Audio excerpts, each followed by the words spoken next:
Graça e paz da parte de Deus, nosso Pai, do nosso Senhor Jesus Cristo. Que Deus esteja nos abençoando a nossa reunião com Ele e a mensagem que está sendo pregada através desse veículo de comunicação.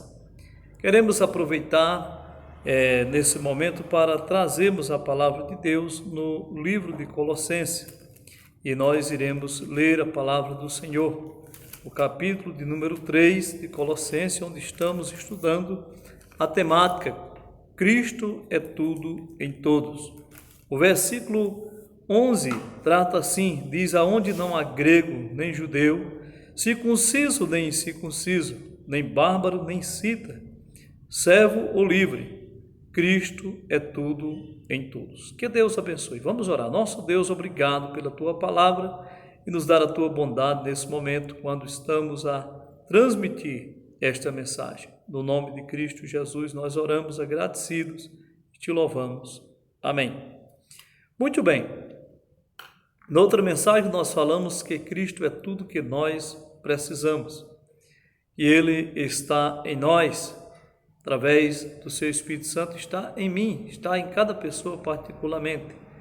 E também nós falamos que Cristo, Ele, além de tudo isso, Ele é tudo que nós necessitamos. Então, hoje queremos pensar na palavra de Deus sobre quando Cristo é tudo em todos. E olhando essa passagem do livro de Colossenses, da carta de Paulo, quando o apóstolo Paulo apresenta as verdades necessárias para a vida cristã. E aqui nós encontramos no versículo 1 ao versículo 17 um assunto de suma importância. Ele diz: portanto, se já ressuscitaste com Cristo, buscai as coisas que são de cima, não das que são de cima, de onde está Cristo assentado à destra de Deus. Pensai nas coisas que são de cima e não nas que são da terra.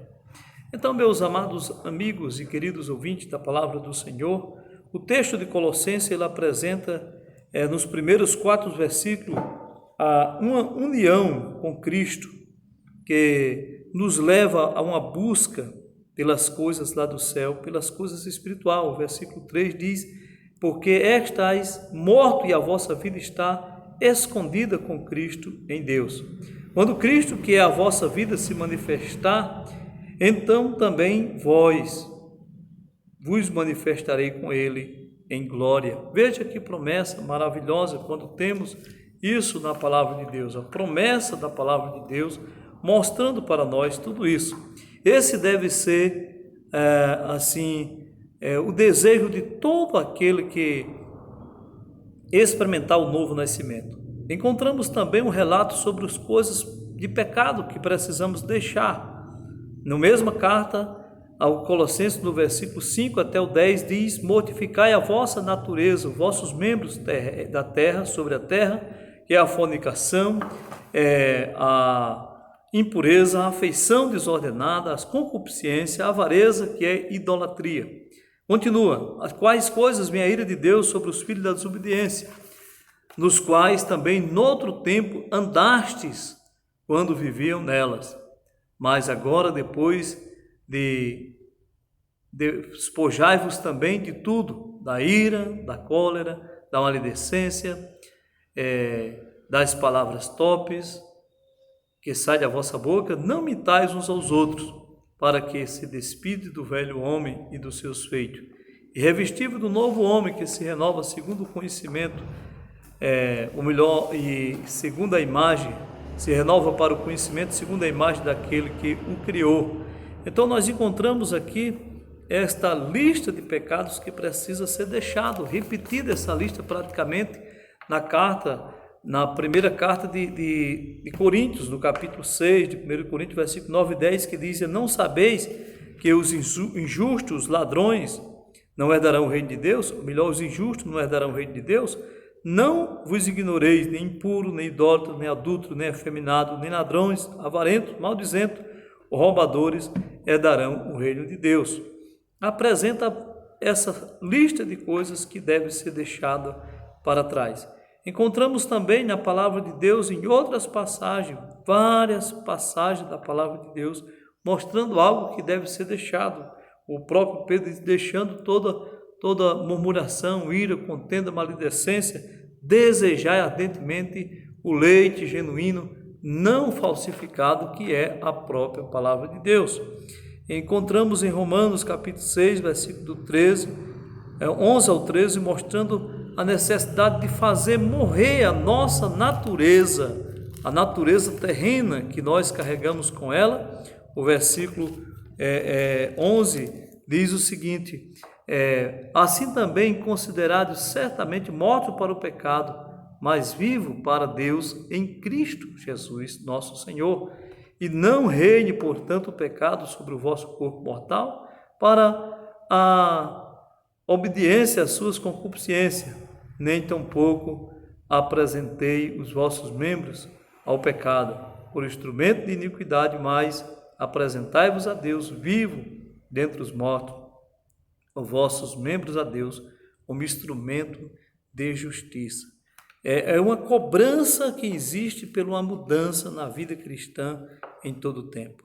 Precisamos deixar dessa maneira. O versículo 8 diz que, mas agora despojai-vos de toda ira, cólera, malícia, maledicência e de toda palavra torpe que sai da vossa boca. A murmuração, a maledicência e ser maldizendo. Precisamos deixar realmente as coisas erradas, para que o fruto do Espírito assim venha ter lugar em nossa vida. Diz que o fruto do Espírito é amor, paz, longanimidade, benignidade, bondade, mansidão e temperança e etc. E diz, contra estas coisas não há lei. Diz que aquele que vive no Espírito, ande também no Espírito. As obras da carne estão lá, idolatria, feitiçaria, inimizade, ira, porfia, prostituição, tanta coisa ruim. Mas a obra do Espírito Santo está aqui para nós, nós precisamos buscar e viver dessa maneira. Nós queremos meditar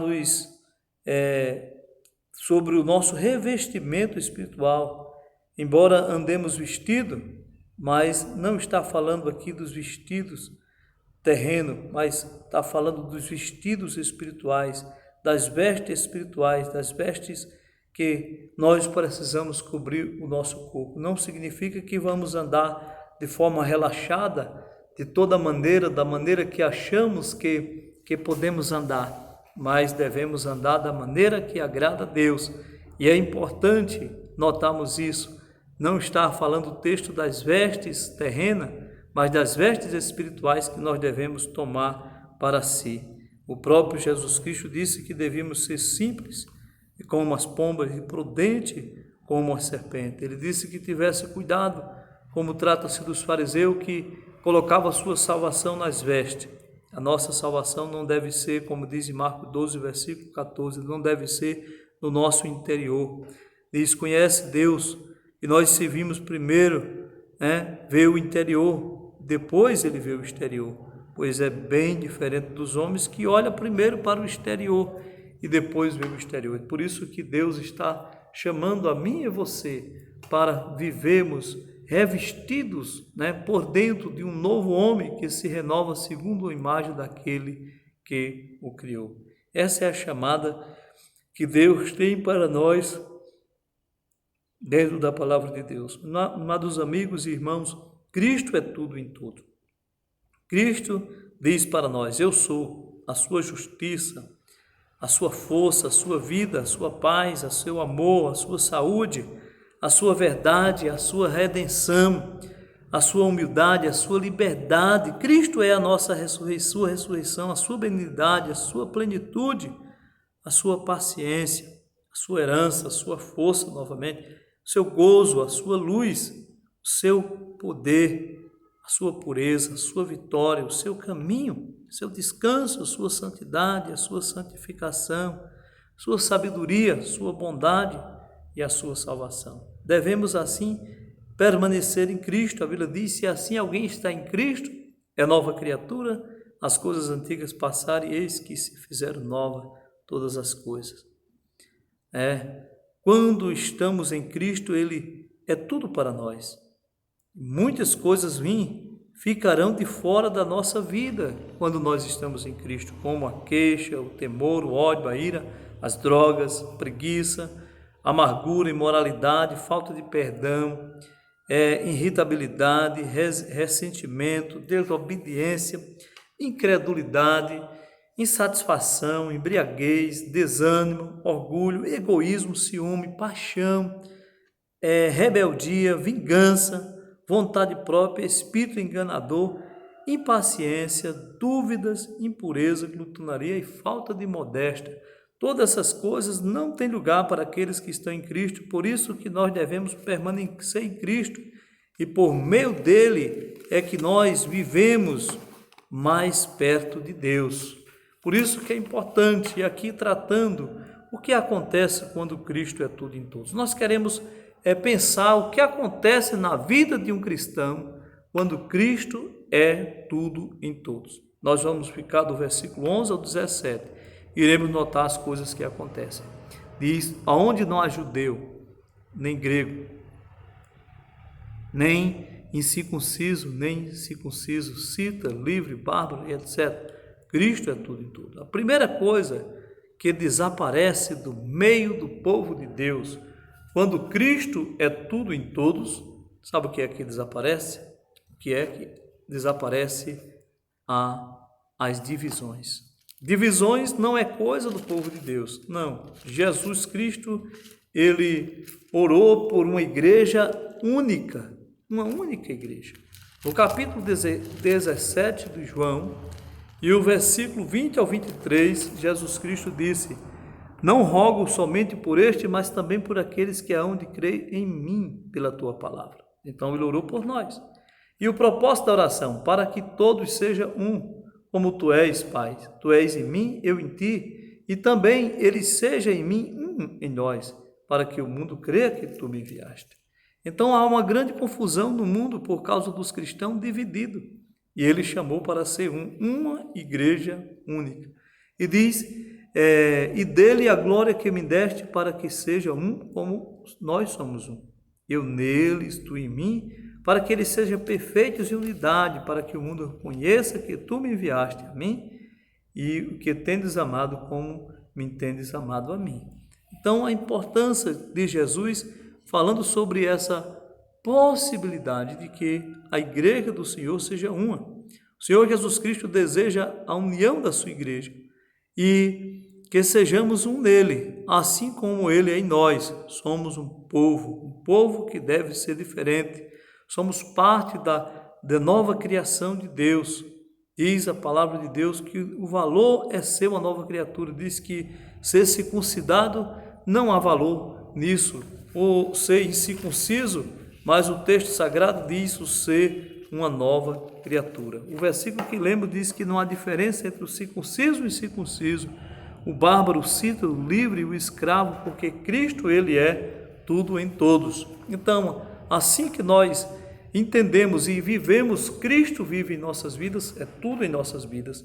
A primeira coisa que desaparece da igreja são as divisões. A segunda coisa é as mais apreciadas qualidades aparecem. Acontece agora diferente.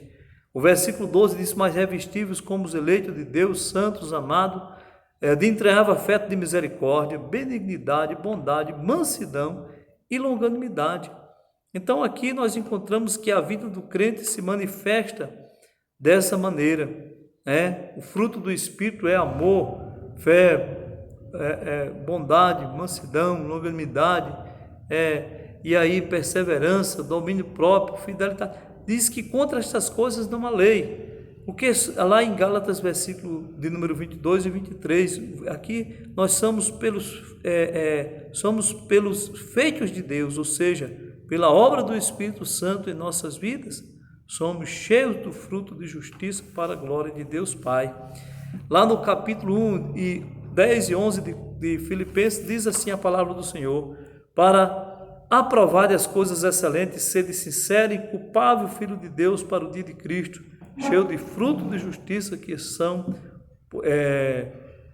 fruto de justiça, o qual é mediante Jesus Cristo para a glória e louvor de Deus. Então é importante isso, A Bíblia nos chama para ser o sal da terra. A Bíblia nos chama para ser a luz do mundo. A Bíblia nos chama para que os homens vejam as nossas boas obras e glorifiquem a Deus por nossa causa.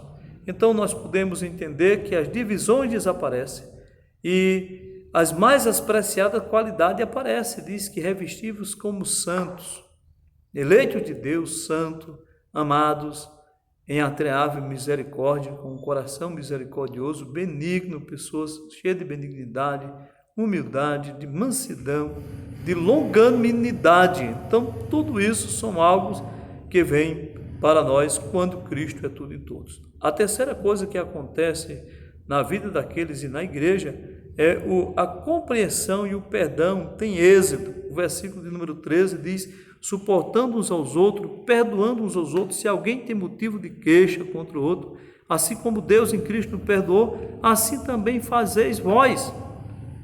Amados irmãos e amigos, quero dizer que muitas vezes no meio da igreja há uma grande dificuldade de perdão e há pessoas que têm dificuldade de compreender, de suportar os outros e às vezes fica queixoso por qualquer coisinha, por qualquer motivo e até diz: olha, eu não vou mais na igreja porque as pessoas não olham nem para mim. Uma certa pessoa chegou para o pastor e disse: olha, pastor, eu não vou mais ao culto porque as pessoas no culto ficam fazendo isso, aquilo e aquilo outro. Ele botou uma série de defeitos lá. E o que aconteceu é que o pastor, um certo domingo, disse: tudo bem, agora eu vou fazer um negócio com você. Eu vou fazer um negócio com você. Se você passar por esse teste, você pode deixar a igreja sem nenhum problema. Você vai ter razão completamente. Então, naquele domingo, ele chega para o culto e o pastor entrega para ele uma bandeja com uma taça cheia d'água, assim, bem por cima.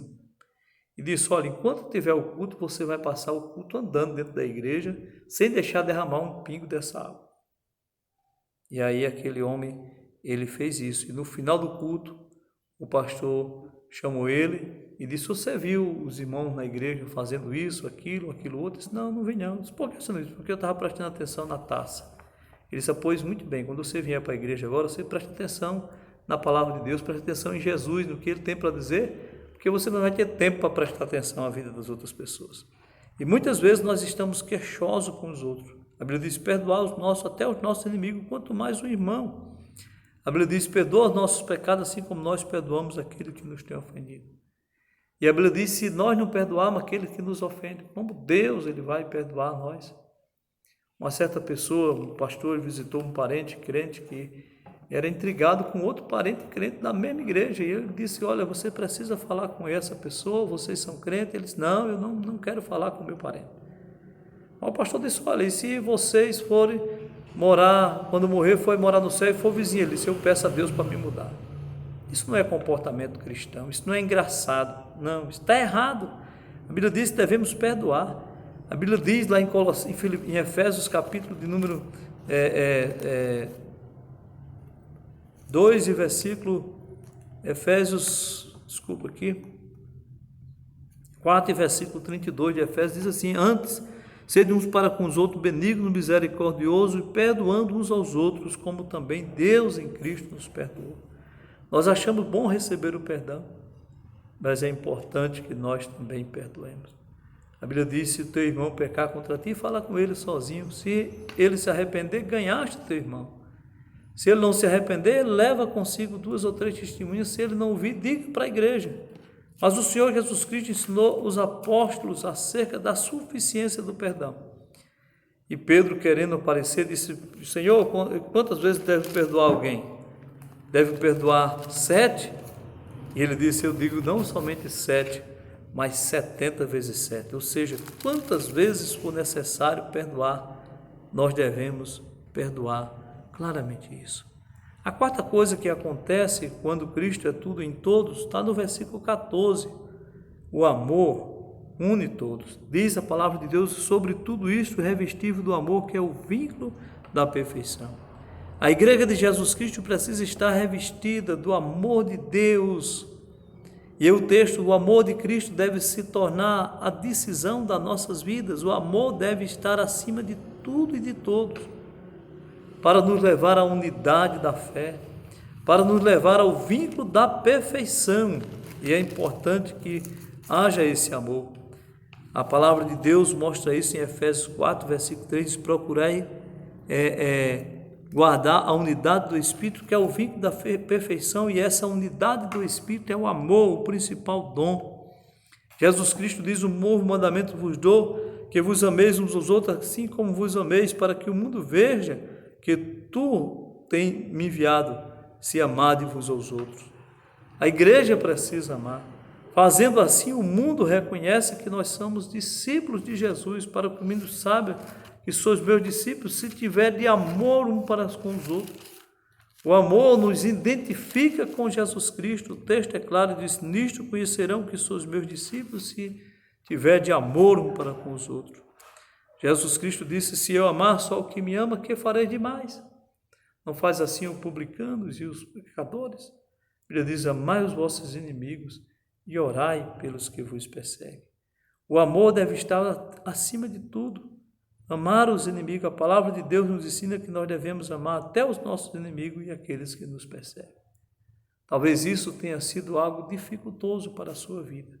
Talvez isso tenha sido algo que você, ou até a minha pessoa, tenha dificuldade de fazer, de amar a todos para se unir. Além do mais, o que acontece quando Cristo é tudo em todos? A quinta coisa é que a paz e a gratidão dominem o coração dos crentes. O versículo 15 diz: e a paz de Cristo e a paz de Deus, para o qual foste chamados em um só corpo, domine o vosso coração e sedes agradecidos. Chega a gratidão e a paz dominará a vida daquele cristão. A paz começa dentro de nós, no coração, cada coração. Jesus Cristo disse: eu vos deixo a paz, a minha paz vos dou, não vos dou como um dá. Não se turbe o vosso coração e não se atemorize, versículo 27 do capítulo 14. O capítulo 14 é o versículo que fala que nós não devemos ficar perturbados. Não se turbe o vosso coração. Ele diz lá no começo: não se turbe o vosso coração, crede em Deus, crede também em mim. No versículo 27 ele disse: deixo-vos a paz, a minha paz vos dou. Não vos la dou como não tem o mundo a dar. Não se turbe o vosso coração e não se atemorize. Não fique perturbado, que o teu coração não esteja perturbado com as coisas que esse mundo pode trazer e pode seduzir. Em capítulo 12, do versículo 14 e 15 do livro de Hebreus, diz assim: segui a paz com toda e a santificação, sem que ninguém verá ao Senhor. Tende cuidado que ninguém se prive da graça de Deus, se prive, e que não haja raiz de amargura que brote e perturbe em todas vós seja contaminado. A raiz de amargura que perturbe o coração cristão. A paz de Cristo deve governar o nosso coração e não dizer também a nossa vida. Deve conduzir toda a nossa vida. O versículo 23 de Provérbio 4 diz: em tudo que deve guardar, guarda o teu coração, porque dele procede a fonte da vida. A sexta coisa que acontece é que a vida torna exemplo para os outros. A nossa vida cristã torna exemplo para os outros. E a palavra de Cristo habita abundantemente em toda a sabedoria, ensinando e demonstrando uns aos outros com salmos, hinos e cantos espirituais, cantando ao Senhor com ação de graça em vosso coração. Uma vida exemplar em tudo que assim Deus seja realmente glorificado em nós. Nós precisamos ter essa vida de exemplo. Foi para isso que fomos chamados. Jesus Cristo disse: vós sois o sal da terra. Se o sal perder o sabor, para nada mais presta senão para ser lançado pelos homens. E ele continua mostrando essa necessidade. Ele disse: vós sois a luz do mundo. Não se pode acender uma cidade construída sobre um monte, nem acender uma cadeia e colocar debaixo do arqueiro, mas no velador para iluminar toda a casa. Assim resplandeça a vossa luz diante dos homens, e veja boas obras e glorifica a vosso Pai que está no céu. A nossa vida precisa glorificar a Deus. Em Gálatas capítulo 2, versículo 20, Paulo disse: não vivo mais eu, mas Cristo vive em mim, e a vida que agora vivo, vivo pela fé no Filho de Deus, que me amou e a si mesmo se entregou por mim. Então, o exemplo de Paulo vivendo uma vida que agradava a Deus deve ser também o nosso exemplo. Devemos fazer tudo para agradarmos o nosso Deus. Há uma responsabilidade nisso. Podemos agradar os outros, podemos fazer tudo para a glória de Deus.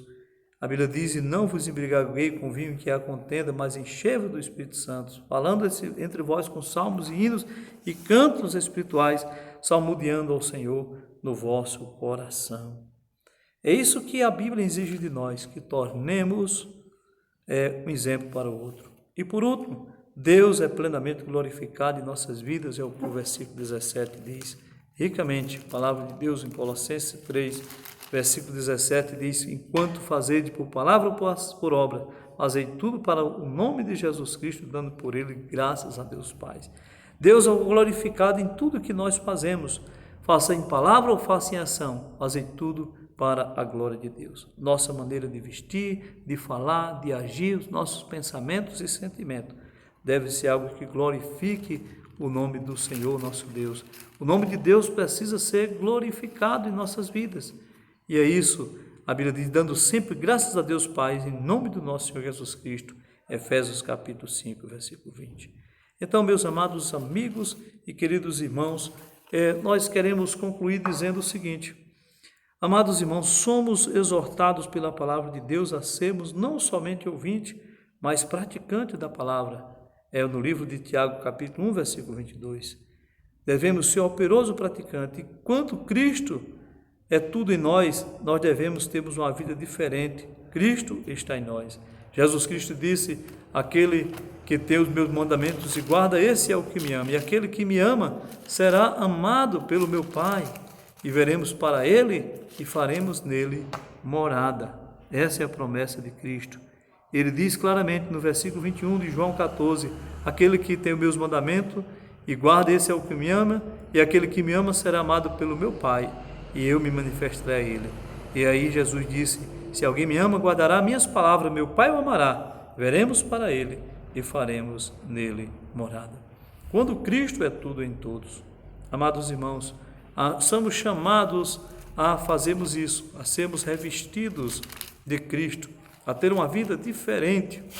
E a palavra de Deus deixa claro, no versículo 11, aonde não há judeu nem grego, circunciso ou incircunciso, bárbaro nem cita, servo nem livre, mas Cristo é tudo em todos.